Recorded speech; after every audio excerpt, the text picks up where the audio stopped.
नमस्कार. तर मी आज इथे तुम्हाला आपली 4थ्या नंबरची बुट्टी दाखवणार आहे आणि ही 4 मोत्याची बुट्टी असणार आहे. बघा आता 1 नंबरची 1 मोत्याची होती, 2 नंबरची 1 मोती आणि 1 शुगर बीड्स होती, दुसरी बुट्टी आपली 3 मोत्याची होती. आता चौथी बुट्टी 4 मोत्यांची आहे. त्या 2 मोती सेम अशा पद्धतीने लावून घेतले. अशा पद्धतीने लावून घेतल्यानंतर आता इथे एक तर चेन स्टिच टाकू शकता किंवा मग अशा प्रकारे या मोत्यामध्ये हा धागा जो आहे तो अडकून घेऊ शकता. अशा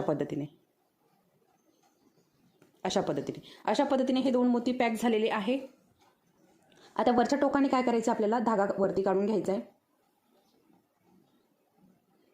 बघा अशा पद्धतीने वरती काढून घ्यायचा आहे आणि इथे स्टिच करायचा खालच्या बाजूने. आता खालच्या बाजूने स्टिच झाला, दुसरा मोती घ्यायचा आणि तो खालच्या बाजूने अशा पद्धतीने आपल्याला इथे स्टिच करून घ्यायचा आणि आता इथे आपल्याला हे गाठ देऊन पॅक करून घ्यायचं आहे. अशा प्रकारे आपली नंबर 4ची बुट्टी तयार झालेली आहे आणि खूप सुंदर अशी ही बुट्टी दिसते. व्हिडिओ आवडल्यास व्हिडिओ लाईक करा, चॅनलवरती नवीन असेल तर चॅनल सबस्क्राईब करा. परत भेटत तोपर्यंत धन्यवाद.